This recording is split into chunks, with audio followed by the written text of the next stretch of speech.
Selamat siang, selamat sore, saudara-saudari sekalian, ibu-ibu.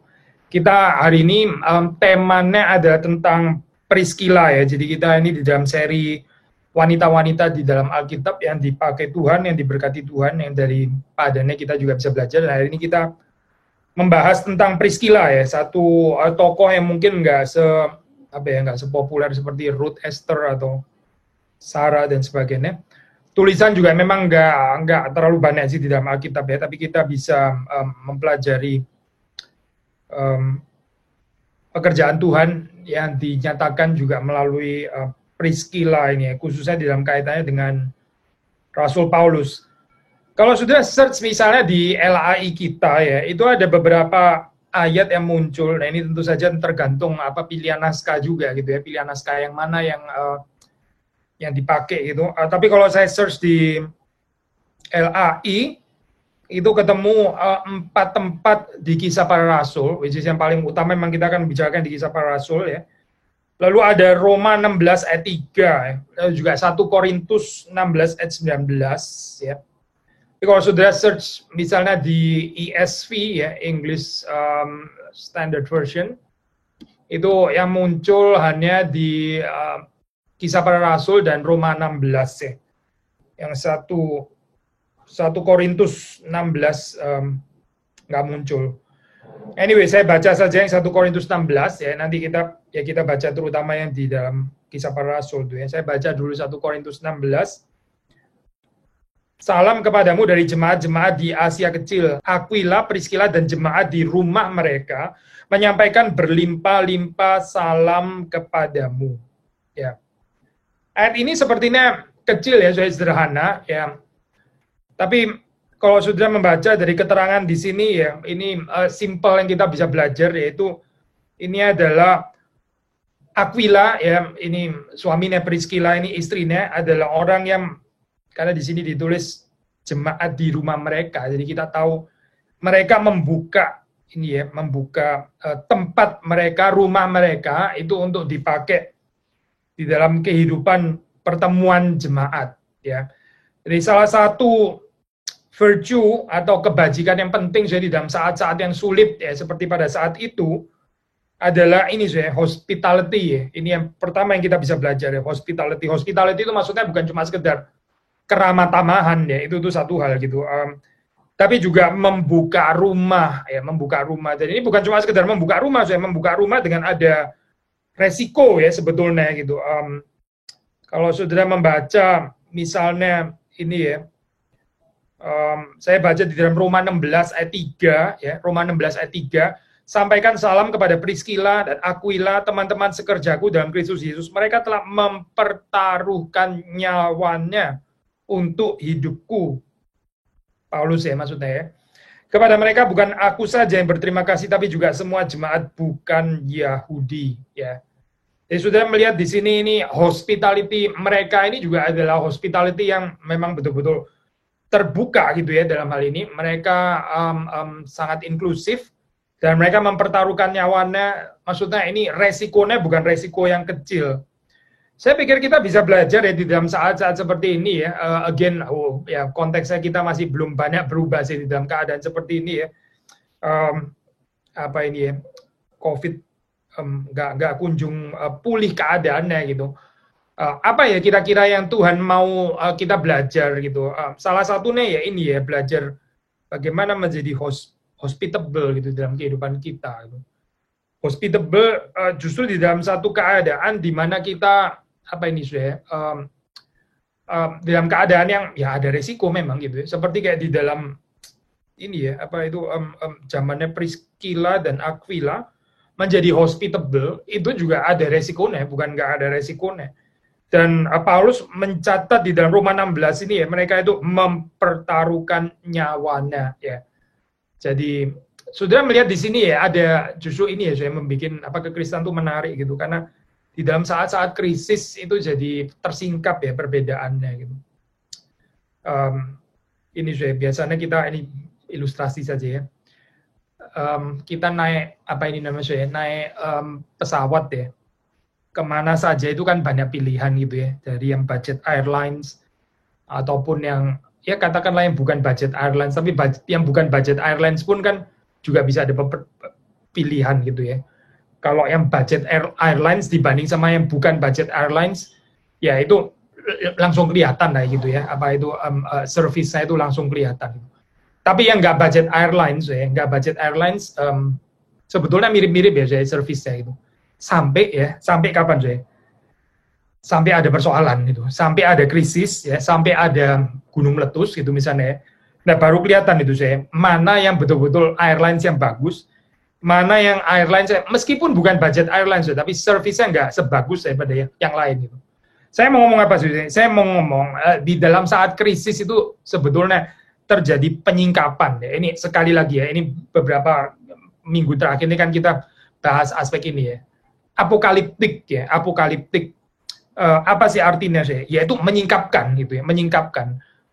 Kalau kita di film, genre film itu dibilang film apokaliptik itu biasanya ya itu zombie-zombie gitu ya, yang mau kiamat dan sebagainya. Itu film apokaliptik ya, itu genre-nya genre apokaliptik gitu misalnya. Kita seringkali mengerti apokaliptik dalam pengertian itu ya, sudah seperti kayak mau dunia itu berakhir gitu ya. Itu namanya apokaliptik gitu. Tapi apokaliptik seperti kita mengerti di dalam bahasa aslinya juga bisa di dalam pengertian menyingkapkan keadaan kita apa adanya ya, apokaliptik in that sense, in the very sense of the word, yaitu apa sih? Justru melalui saat krisis seperti ini ya, ini tersingkap keadaan kita itu sebetulnya itu seperti apa gitu. Seringkali sih waktu krisis itu nggak ada ya, kita kelihatan seperti kayak sama, semua orang itu seperti sama lah, semua orang senyum gitu ya, semua orang ramah ya.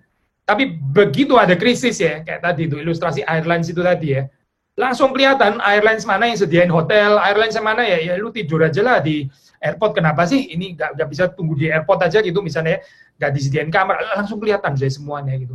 Nah ini sama ya, justru di dalam saat-saat seperti ini ya, ini adalah saat dimana Tuhan itu mau kita ini menyatakan, of course secara sincere ya, bukan secara munafik lah pasti.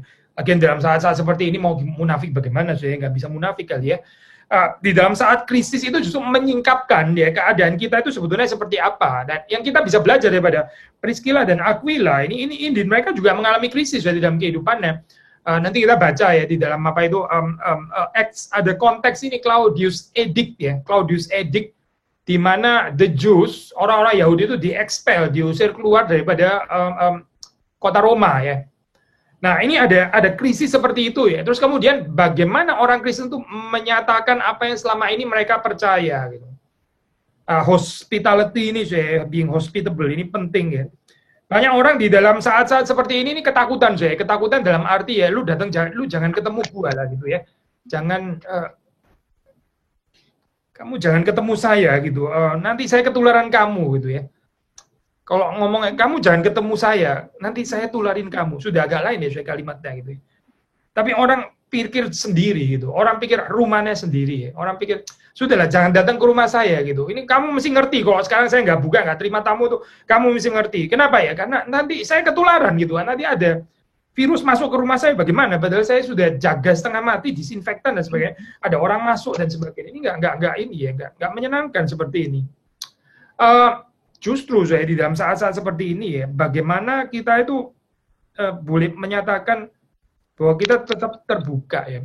Sekali lagi ya saya, justru di dalam saat-saat seperti ini ya, alangkah indahnya ya, dari sisi kita ya, kita membuka tangan ya, membuka tangan gitu.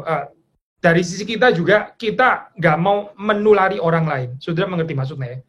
Jadi berpikirnya itu di dalam berbagai sudut itu. Dari sisi saya, orang lain itu boleh gitu ya, boleh menghampiri saya gitu. Tapi kalau orang lain merasa terganggu dengan kehadiran saya, ya sudah saya jangan hadir juga. Gitu. Jadi ini berpikirnya itu rada asimetris ya. Bagaimana kita belajar untuk memikirkan orang lain, bukan tentang kita, tapi tentang orang lain. Ini yang membuat kita itu sebetulnya bertumbuh di dalam hal ini ya. Kalau orang lain ketakutan ya. Saya datang situ ketakutan, ya sudah saudara jangan datang dong. Ngapain menimbulkan orang ketakutan gitu kan, nggak perlu ya saya. Saudara, ya saudara tahan diri di dalam hal ini ya. Orang nggak mau ketemu saudara ya sudah, kita memang nggak usah memaksakan tuh harus ketemu dia gitu. Tapi dari sisi kita saya, kalau orang mau ketemu kita, ya kita harusnya itu bisa membuka diri kita ya dalam hal ini. Ini yang saya bilang gambaran asimetris dari paling nggak dua sudut ini ya. Dan balik lagi saya kepada Priscilla dan Aquila ya. Di sini Paulus mengatakan mereka ini bagaimana mempertaruhkan nyawanya ya untuk kehidupan Paulus.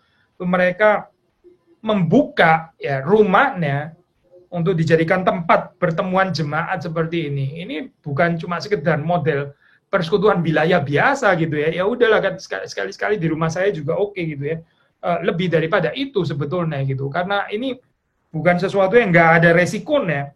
Tapi mereka melihat, kita melihat mereka ini ya, kita melihat mereka ini orang-orang yang mencintai Tuhan ya.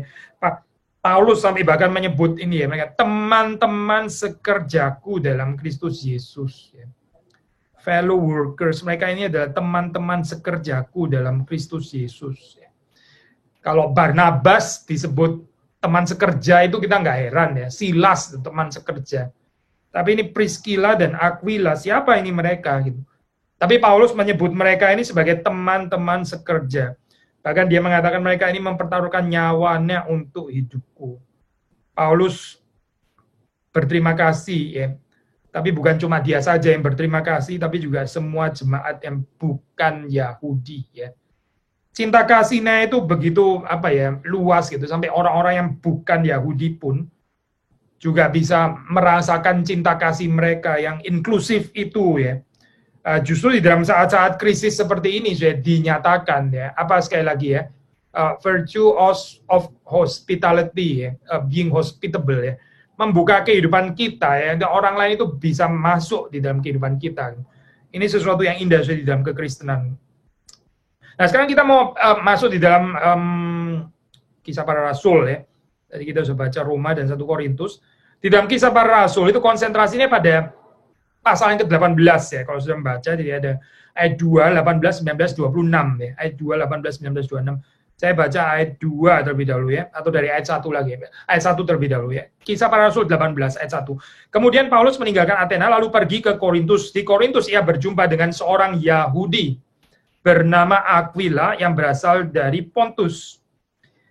Ia baru datang dari Italia dengan Priscilla istrinya karena Kaisar Claudius telah memerintahkan supaya semua orang Yahudi meninggalkan Roma.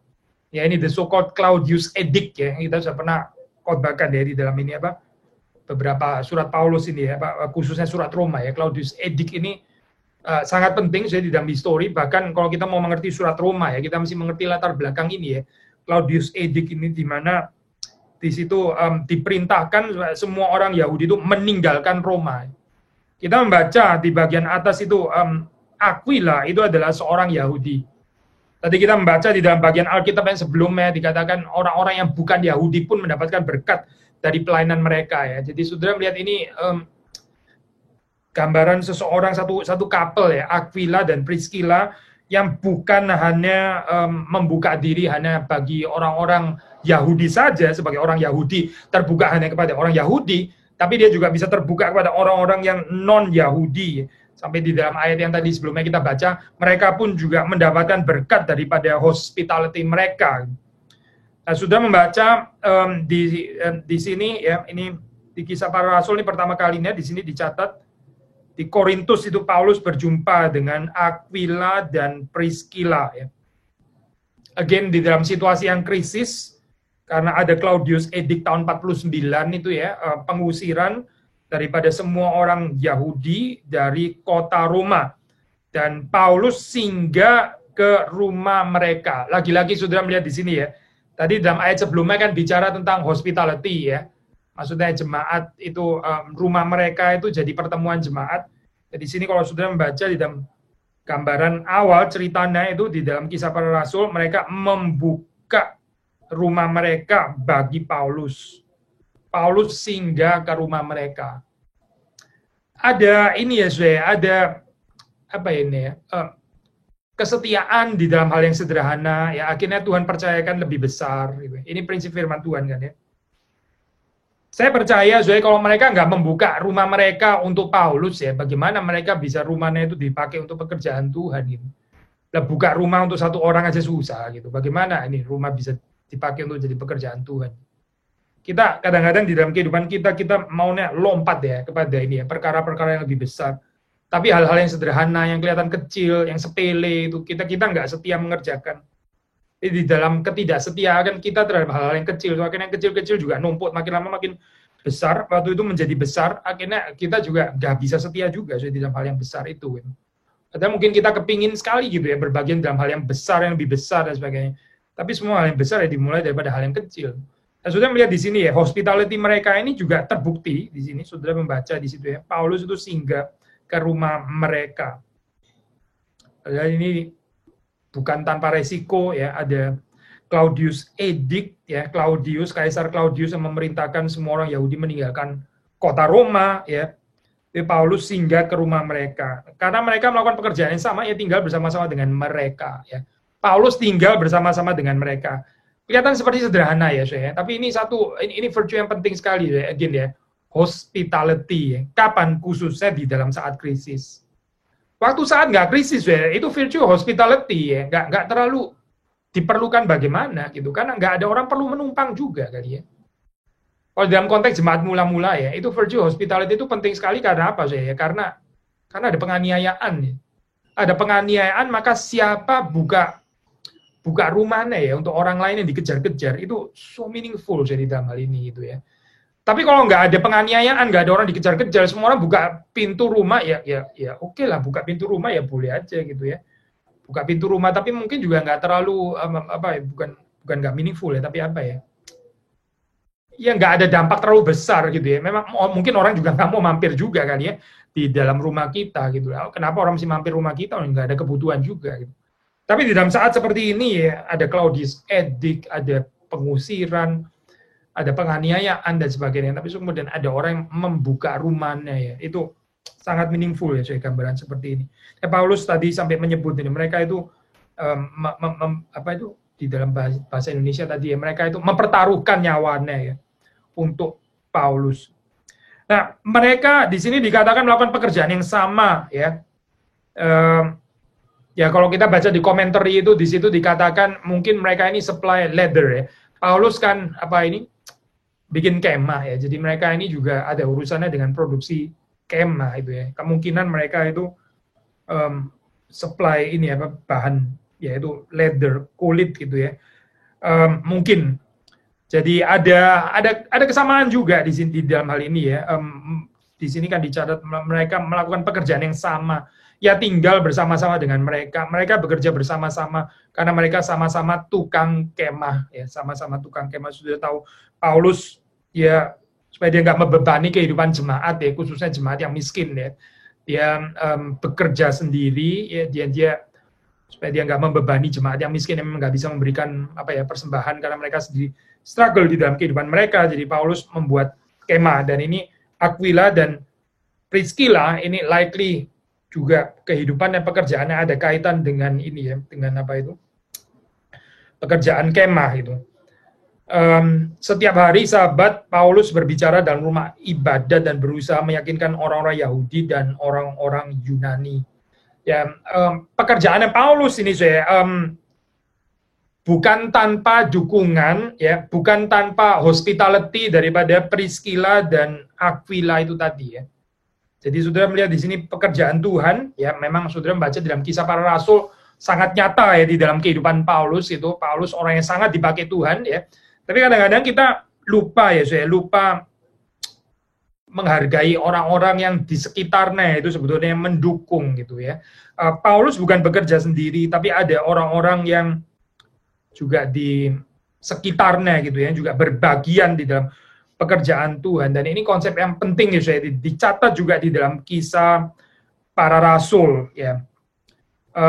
Ini mirip seperti saudara membaca juga di dalam cerita-cerita yang lain yang dicatat di dalam Alkitab. Saudara akan mendapati ya banyak orang itu bekerja dipakai Tuhan, tapi sebetulnya banyak yang mendukung. Saya barusan sharing yang di Kisah Para Rasul juga, itu pemilihan 7 orang untuk melayani meja ya, di dalam khotbah kemarin hari Minggu di Harapan Indah. Di situ kan saudara melihat ke-12 rasul ya, mereka bukan tidak mencoba untuk menangani pelayanan meja, tapi mereka terus kemudian menyadari keterbatasan mereka waktu mereka juga melayani pelayanan meja. Mereka tahu mereka akhirnya melalaikan firman Allah, ya, sehingga kemudian 7 orang itu ditunjuk, ya, Stefanus, Filipus, dan seterusnya, dan 7 orang itu, ya. Dan menarik, kalau sudah membaca di akhir daripada perikop itu dikatakan di situ firman Allah itu makin tersebar luas, ya. Dan Tuhan menambahkan dengan jumlah jemaat. Saya sangat tertarik dengan gambaran itu, ya, gambaran terakhirnya itu. Karena firman Allah yang tersebar luas, pekerjaan Tuhan yang terus berkembang, ya, Tuhan menambahkan jumlah orang yang percaya. Itu bukan tanpa penambahan 7 orang yang melengkapi, ya, pekerjaan ke-12 rasul itu. Maksudnya bukan tanpa mereka, bukan tanpa orang-orang yang rela mendukung, ya, pekerjaan daripada ke-12 rasul. Ya, saya nggak tahu saudara beribadah di mana gitu, ya sebagian daripada yang mendengarkan PA ini kan nggak harus di ini, ya, Kiri Kelapa Gading gitu, tapi saya mau mengencourage saudara, ya, itu hamba Tuhan, ya, yang dimana saudara beribadah di situ, ya, itu bukan tidak memerlukan dukungan doa saudara gitu, karena mereka itu bukan Superman, mereka itu bukan superhero yang bisa kerjain A sampai Z. Saya nggak bicara hamba Tuhan yang malas, ya, saya. Kalau hamba Tuhan yang malas kita nggak ngomong itulah, itu urusan lain lagi gitu. Ini bagian yang kita exclude, ya. Seperti ke-12 rasul, ya, kita nggak bisa menuduh mereka, oh ini orang-orang yang malas lah gitu. Masa suruh ngurusin meja aja nggak mau gitu, ya. Ada hamba Tuhan yang mesti ngurusin semua, saya, dari gorden rusak sampai lampu listrik mati, genteng bocor, semuanya hamba Tuhan gitu, ya. Ini jemaatnya itu jadi seperti bos gitu misalnya dalam hal ini, ya. Semuanya hamba Tuhan gitu misalnya. Ini nggak baik, ya, keadaan seperti ini gitu. Tapi saudara melihat di dalam kisah para rasul gitu, ya. Di dalam kisah para rasul saudara mendapati bagaimana 7 orang itu, ya, melengkapi keterbatasan daripada ke-12 rasul. Indeed ke-12 rasul ini adalah rasul-rasul yang kita tahu dipakai oleh Tuhan, ya. Petrus, Yakobus, Yohanes, dan sebagainya, ya. Tetapi mereka sadar, ya, bahwa panggilan mereka yang utama itu adalah pelayanan doa dan pelayanan firman. Sehingga kemudian terus, ya, perlu ada 7 orang itu yang dipercayakan untuk melayani meja, ya, janda-janda miskin dan sebagainya. Sekali lagi, ya, ada kemiripan di sini, ya, dengan pelayanan Paulus yang sangat diberkati Tuhan, dipakai Tuhan luar biasa. Tapi kita juga bisa mengatakan bukan tanpa Priscilla dan Aquila. Saya nggak mau mengatakan di sini untuk gambarannya salah seperti kayak mau glorification of Aquila dan Priscilla, ya, bukan itu pasti poinnya gitu. Tapi yang saya mau katakan adalah kita cenderung waktu baca kisah para rasul, ya, mungkin mata kita itu terutama adalah Paulus gitu, ya, seperti Paulus ini, ya, yang dipakai Tuhan. Inti dia sangat dipakai Tuhan dan sangat diberkati Tuhan, ya. Paulus, Petrus itu, ya. Tapi sama seperti Petrus yang bukan tanpa dukungan daripada ke-7 ini, ya, pelayan itu, ya. Demikian juga Paulus sudah membaca di sini bukan tanpa Priscilla dan Aquila yang membuka rumahnya, ya. Ada kaitannya di sini sudah waktu kita membaca ayat yang keempat, setiap hari Sabat Paulus berbicara dalam rumah ibadah dan berusaha meyakinkan orang-orang Yahudi dan orang-orang Yunani, ya. Memang dia tinggal di mana? Ya, dia tinggal di rumahnya Priscilla dan Aquila. Seandainya Priscilla dan Aquila nggak membuka rumah mereka, apa Paulus akan bisa setiap hari seperti ini gitu, ya? Dia dari tempat yang lebih jauh. Apa mungkin setiap hari dia berbicara di sana gitu? Ceritanya akan jadi berbeda, ya, di dalam hal ini. Gitu. Lalu kita membaca di dalam ayat yang ini, ya, ayat yang 18, ya, 18. Di situ Paulus kembali ke Antioquia. Paulus tinggal beberapa hari lagi di Korintus. Lalu ia minta diri kepada saudara-saudara di situ dan berlayar ke Syria sesudah ia mencukur rambutnya di Kengkrea karena ia telah bernasar. Priscilla dan Aquila menyertai dia. Priscilla dan Aquila menyertai dia. Lalu sampailah mereka di Efesus. Paulus meninggalkan Priscilla dan Aquila di situ. Ia sendiri masuk ke rumah ibadat dan berbicara dengan orang-orang Yahudi. Jadi sudah melihat sekali lagi di sini bagaimana Priscilla, ya, dan Aquila, ya, menyertai Paulus di dalam pelayanannya. Dan ketika sampai di Efesus, ya, kemudian Paulus dikatakan di situ meninggalkan Priscilla dan Aquila. Kenapa di sini meninggalkan? Ya, kalau kita baca di komentari kita tahu, ya, ini bukan karena Paulus jengkel, bukan karena Paulus itu mulai ada konflik dengan Priscilla dan Aquila gitu, bukan itu sih. Tapi justru karena Paulus percaya kepada couple ini ya, kepada suami istri ini Priscilla dan Aquila, dia bisa mempercayakan jemaat di Efesus kepada mereka. Ya. Maksud Paulus meninggalkan Priscilla dan Aquila di situ, maksudnya di dalam arti bahwa mereka ini dipercayakan untuk juga mengembalakan jemaat yang ada di sana, sehingga Paulus bisa pergi ke tempat yang lain. Ya. Saya sudah melihat betul-betul di sini Priscilla dan Aquila ini memang adalah apa ya, rekan kerja gitu, rekan sekerja yang sangat bermanfaat di dalam kehidupan pelayanan daripada Paulus ya. Nah, saudara melihat keindahan pekerjaan Tuhan daripada seorang wanita. Memang kita menyebutnya di sini selalu bersamaan ya, Aquila, Priscilla, Priscilla, Aquila. Yang menarik saudara, ada satu bagian di dalam kitab suci itu kalau kita melihat di dalam naskah aslinya ya. Naskah aslinya bukan naskah aslinya sih. Naskah aslinya sebenarnya kita mesti rekonstruk ya, tapi di dalam pengertian older manuskrip ya. Naskah yang lebih tua, maaf ya. Naskah yang lebih tua maksudnya gitu. Naskah yang lebih tua itu menyebut Priscilla dan Aquila gitu. Tapi terus kemudian ada naskah-naskah yang lebih belakangan agak sedikit dibalik gitu ya. Aquila dan Priscilla gitu.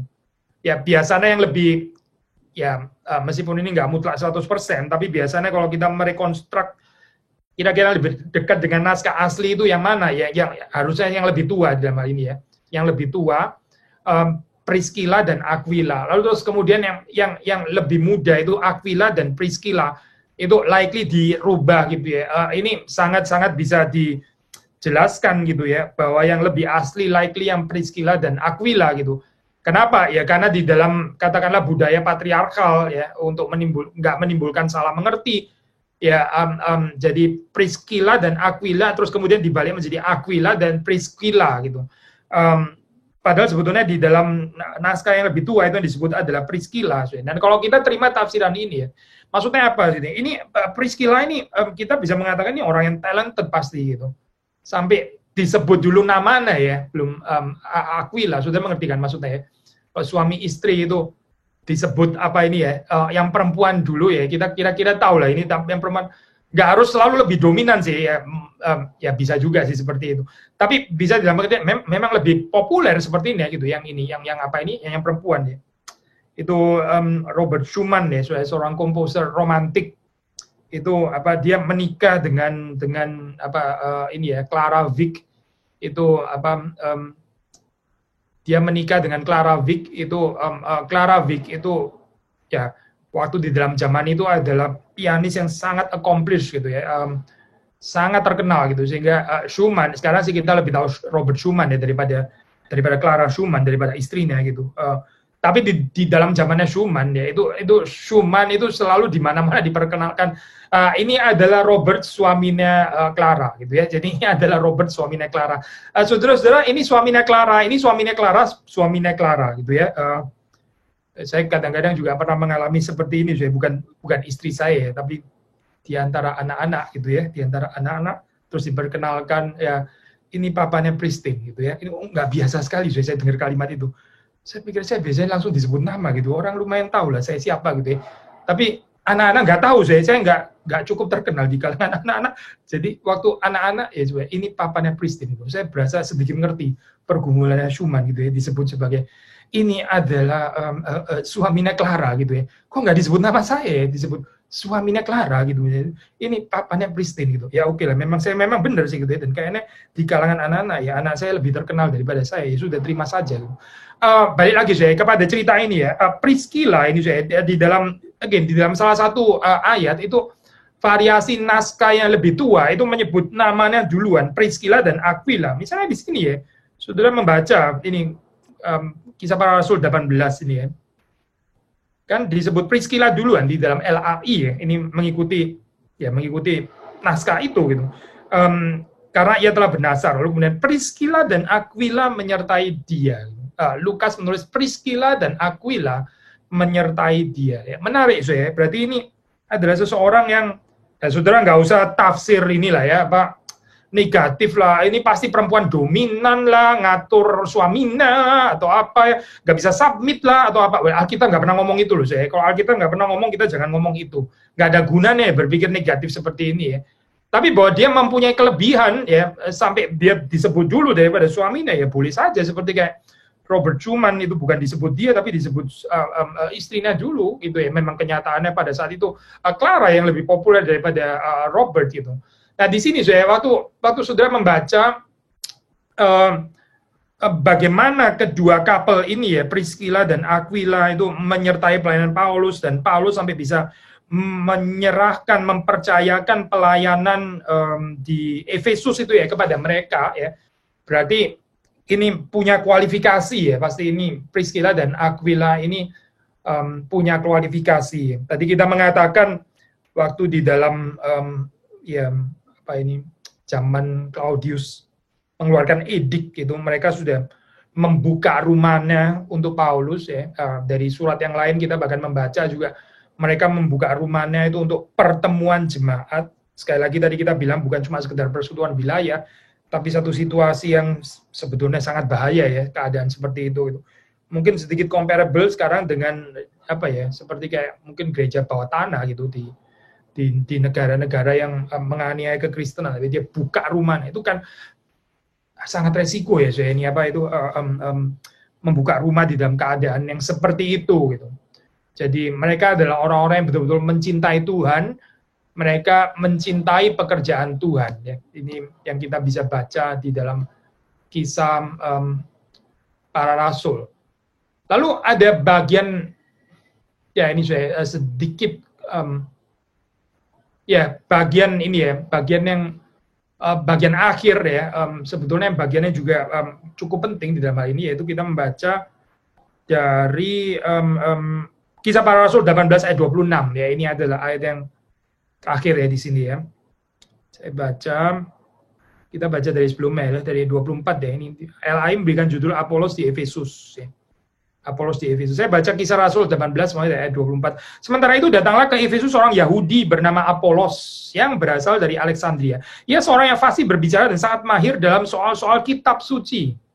Ia telah menerima pengajaran dalam jalan Tuhan. Dengan bersemangat ia berbicara dan dengan teliti ia mengajar tentang Yesus. Tetapi ia hanya mengetahui baptisan Yohanes. Ia mulai mengajar dengan berani di rumah ibadat. Tetapi setelah Priscilla dan Aquila, ya sekali lagi di sini ya, Priscilla disebut terlebih dahulu. Setelah Priscilla dan Aquila mendengarnya, mereka membawa dia ke rumah mereka dan dengan teliti menjelaskan kepadanya jalan Allah. Karena Apolos ingin menyeberang ke Akhaya, saudara-saudara di Efesus mengirim surat kepada murid-murid di situ supaya mereka menyambut dia. Setibanya di Akhaya, maka ia oleh kasih karunia Allah menjadi seorang yang sangat berguna bagi orang-orang yang percaya. Sebab dengan tak jemu-jemunya ia membantah orang-orang Yahudi di muka umum dan membuktikan dari kitab suci bahwa Yesus adalah Mesias. Seperti patternnya ini apa ya, bukan kebetulan di sini ya. Ini memang sepertinya memang karakter mereka gitu, Priscilla dan Aquila ini ya. Mereka ini mendukung, betul-betul mendukung pekerjaan Tuhan dan mendukung hamba-hamba Tuhan yang memang dipakai oleh Tuhan ya. Sudah perhatikan di sini ya, itu visi mereka itu betul-betul adalah visi kerajaan Allah ya. Mereka bukan mencari posisi ya. Mereka bukan mencari apa ini namanya saya apa? Maksudnya nebeng ini ya, Paulus terkenal gitu ya, oke lah nebeng sekali belum terkenal bersama dengan Paulus boleh juga gitu kan ya.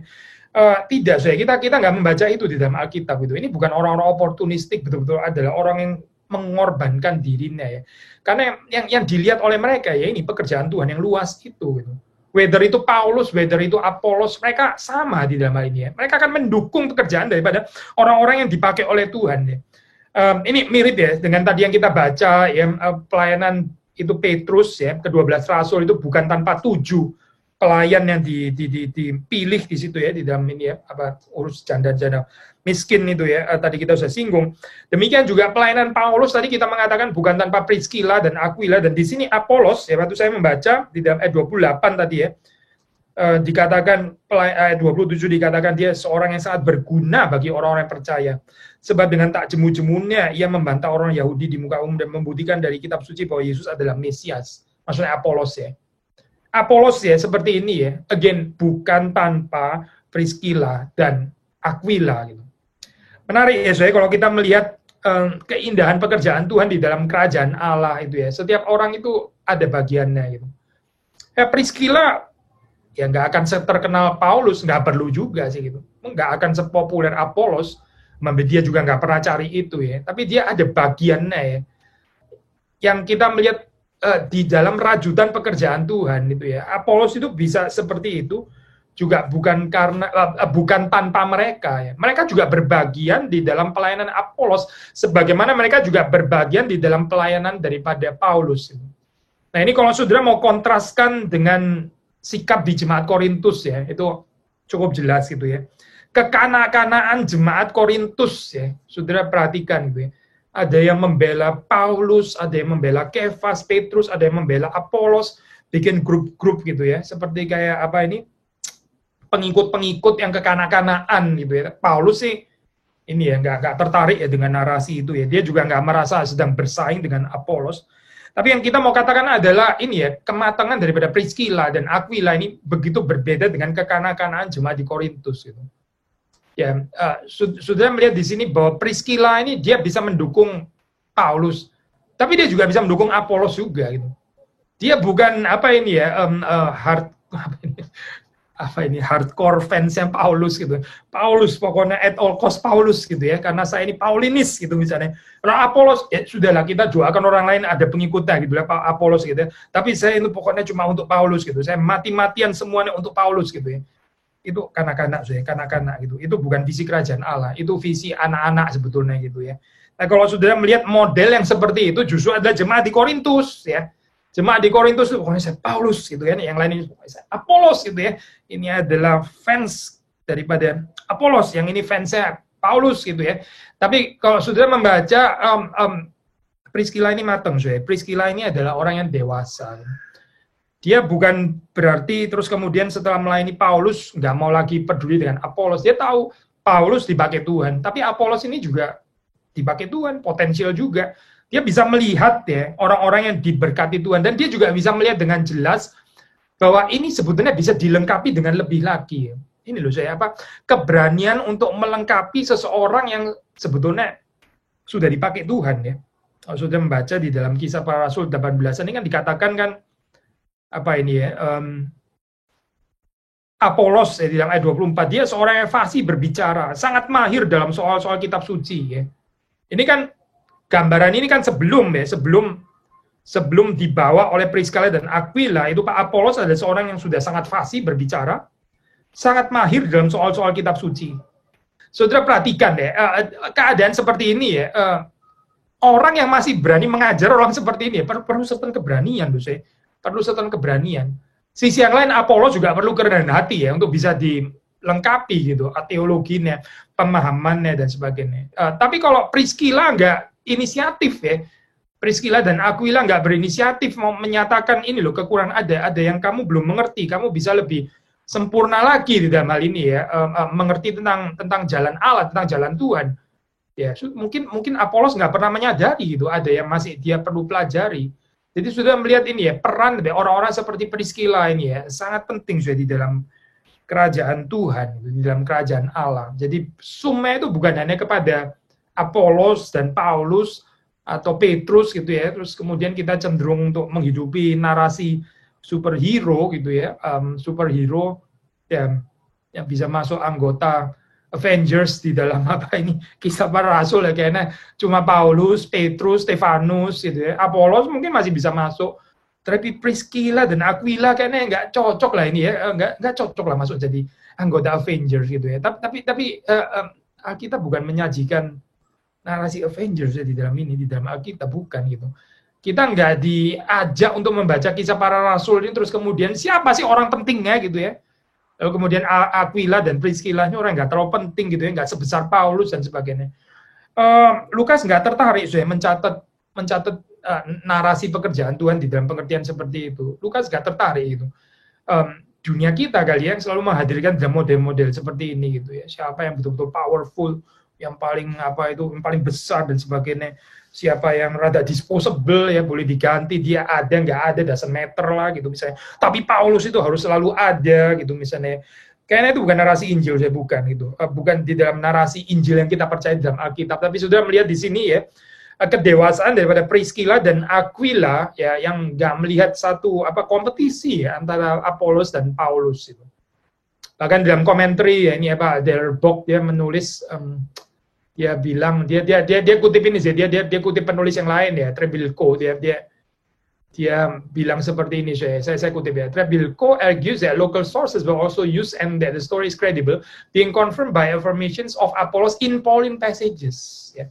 Affirmations of Apollos in Pauline passages. Ya, making clear that he is not an opponent. Berarti gambaran ini penting ya, Apolos itu bukan dikontraskan dengan Paulus gitu. Terus kemudian dicari pemenangnya, siapa yang sebetulnya lebih bagus, gitu. Didapati bahwa kalau urusan retorik, misalnya oke lah Apolos lebih fasih, Paulus kayaknya memang kurang fasih ya gitu ya. Tapi when it comes to knowledge, Paulus kayaknya lebih grandeur knowledge-nya, Apolos agak kurang gitu ya.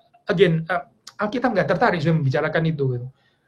Dunia mungkin tertarik ya untuk menyoroti seperti itu ya. Siapa yang lebih bagus dalam hal apa dan apa ya. Tapi Alkitab itu lebih tertarik untuk menyoroti keindahan daripada masing-masing, dan yang kita pelajari hari ini juga keindahan daripada seorang Priscilla gitu. Yang berbagian di dalam kekurangannya Apolos. Sebagaimana dia juga berbagian juga di dalam kekurangannya Paulus. Jadi di dalam kehidupan Paulus dia masuk ya. Paulus nggak usah diajar ini ya Pak, teologinya gitu. Priscilla ya tahu diri gitu, nggak ya, Priscilla yang perlu belajar daripada Paulus, bukan mau mengajar Paulus ya, tapi Priscilla bisa menyediakan rumahnya untuk Paulus ya. Jadi dalam hal ini ada kekurangan, bukan kekurangan pengertian teologi daripada Paulus, tapi apa? Ya ini tempat tinggal dan itu dia buka. Gitu. Sudah perhatikan ya, pelayanan yang konteks sensitif itu. Dia bukan seorang yang suka mengajar, siapapun diajar gitu misalnya, siapapun dikontrol, siapapun dinasehati ya, perempuan resek kayak begini nih ya. Priscilla sih bukan orang seperti itu, dia tahu siapa Paulus gitu. Kebutuhannya Paulus apa? Dia tahu gitu. Paulus ini bukan perlu diajar, dia bukan perlu dikasih bahan-bahan kuliah, bukan, dia yang justru harus belajar daripada Paulus.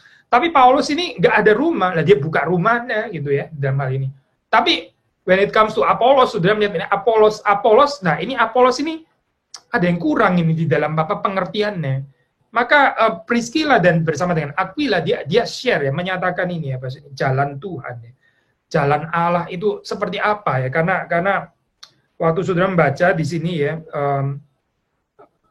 Apollos memang telah menerima pengajaran dalam jalan Tuhan, dengan bersemangat ia berbicara dengan teliti ia mengajar tentang Yesus, tetapi ia hanya mengetahui baptisan Yohanes ya.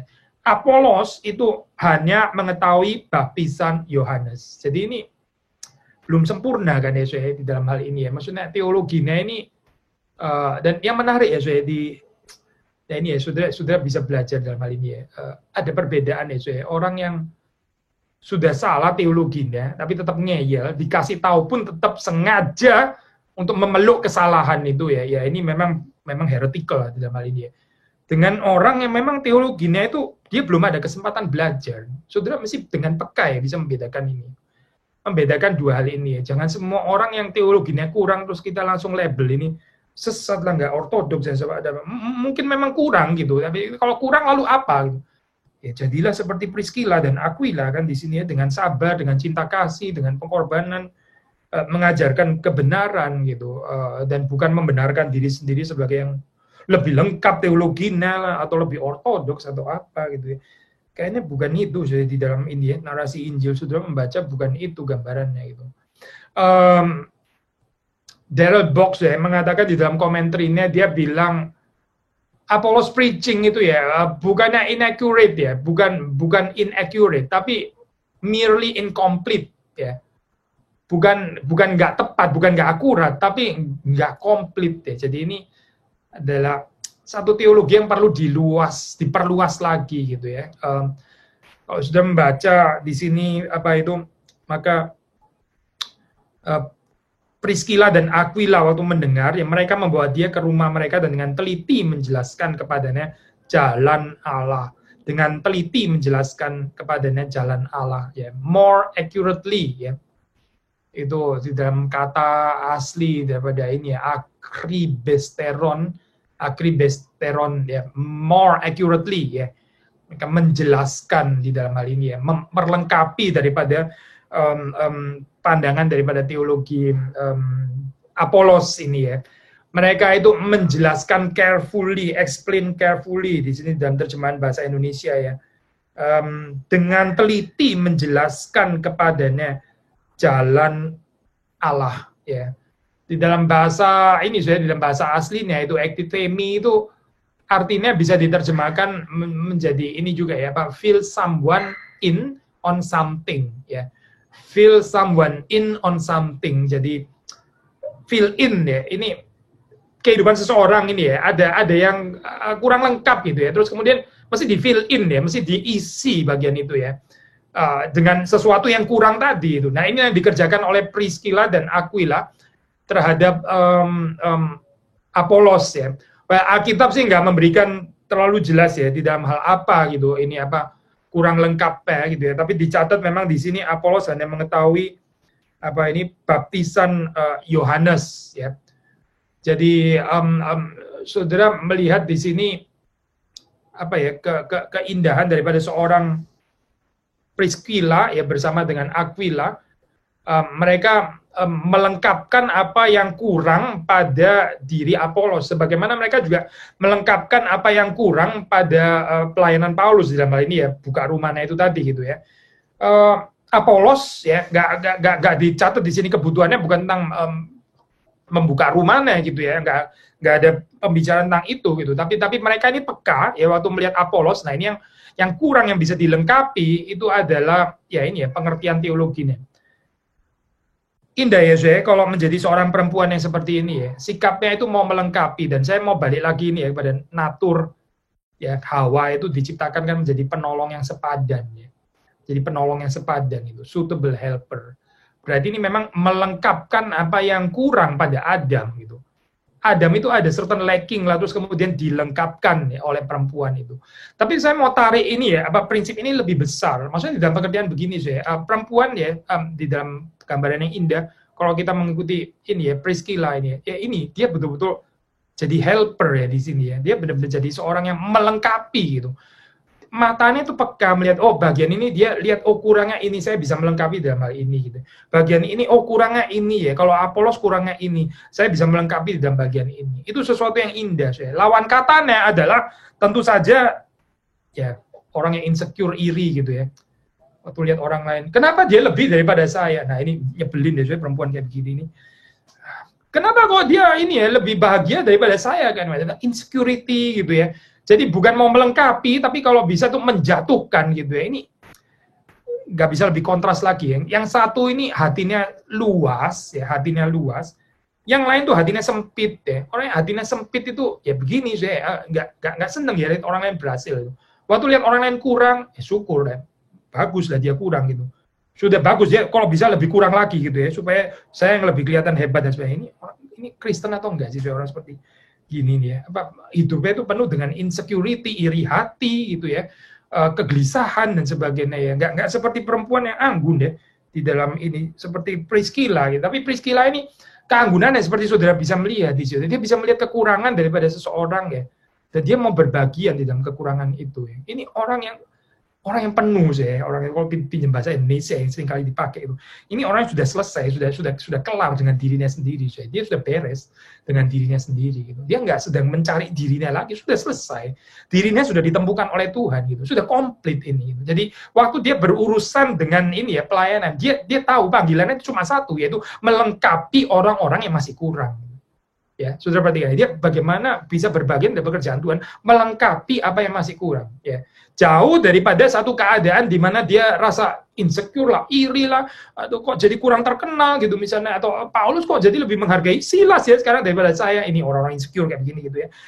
Nggak ada, sudah nggak akan ketemu gambaran Priscilla dan Aquila yang seperti itu, nggak ada. Tapi ini adalah orang-orang yang melihat visi kerajaan Allah dan mereka berbagian di dalam tempat yang mereka bisa berbagian. Kalau Paulus sudah komplit, ya sudah, ini oke, Paulus sudah nggak membutuhkan pelayan lagi. Masih ada yang bisa membutuhkan pelayanannya ya. Jadi kelincahan seperti ini ya, ini bahagia ya, saya kalau kita bisa menghidupi. Hopefully apa ini, ya saudara juga bisa meneladani kehidupan seperti Priscilla ya dan Aquila yang di dalam kehidupannya itu punya sensitivitas untuk melihat apa sih yang saya masih bisa kerjakan untuk melengkapi kekurangan daripada kehidupan orang lain gitu. Saya kutip lagi dari ini ya, Darrell Bock. Dia bilang seperti ini, the unit shows that not all who ministered in this early period had the full story of what God had done. Misalnya seperti Apollos di dalam hal ini. And yet they were effective as well as open to instruction. Jadi Apollos ini adalah seseorang yang belum mengerti ya the full story ya, apa yang Allah itu sudah kerjakan ya. Tapi di sisi yang lain mereka bisa melihat, tapi Tuhan ini pakai loh orang seperti Apollos ini. Pelayanan itu efektif loh. Di sini kan dikatakan, even Lukas sendiri menuliskan ya, itu Apollos itu fasih berbicara, sangat mahir dalam soal-soal kitab suci. Ya. Saudara perhatikan ya, Priscilla ini nggak sirik, nggak nyinyir dengan mengatakan, Apollos sih fasih, boleh saja fasih gitu ya. Teologinya nggak komplit ternyata gitu misalnya. Ini orang sirik, so kayak begini ya. Again ya, kesempitan hati ya. Tapi Priscilla itu bukan orang seperti itu. Dia tahu Apollos ini orang yang dipakai Tuhan. Ini adalah orang yang efektif ya, orang yang mahir soal kitab suci, dia tahu gitu. Tapi dia juga tahu alangkah indahnya kalau orang ini diperlengkapi lagi, ya. Dia akan lebih baik lagi. Gitu. Nah itu sifatnya daripada Priscilla. Ya. Priscilla bukan orang yang begitu ketemu kelemahannya orang terus langsung ya distempel itu ya. Inilah kelemahannya, enggak seperti Paulus orang ini. Oh Paulus itu my hero gitu ya. Tapi kalau Apollos ini ya fasih sih boleh aja fasih. Tapi lain dia pengetahuan teologinya ya kurang dalam ya dia dan sebagainya gitu. Itu bukan Priscilla, bukan. Priscilla ini bisa melihat keindahan di dalam setiap orang. Keindahan Paulus apa dia tahu, keindahan Apollos dia juga tahu. Tapi dia juga nggak tutup mata, dia nggak naif dengan apa yang masih kurang ya, yang masih bisa dilengkapkan. Dan diam-diam dengan sederhana, dengan rendah hati ya, bersama dengan Aquila, dia melengkapkan apa yang kurang itu. Jadi sudah melihat di sini di dalam cerita kisah para rasul ya, waktu bicara tentang early church, bicara tentang gereja mula-mula, bicara tentang ini pekerjaan kerajaan Allah, bagaimana ada kehidupan yang saling mendorong ya, saling melengkapi di situ ya. Seperti Darrell Bock mengatakan, these ministers encourage each other, and thus they know they share. Ya, mereka saling mendorong, saling menguatkan ya satu dengan yang lain. Mengapa? Karena mereka ini sadar bahwa ada bigger task ya, ada bigger picture itu.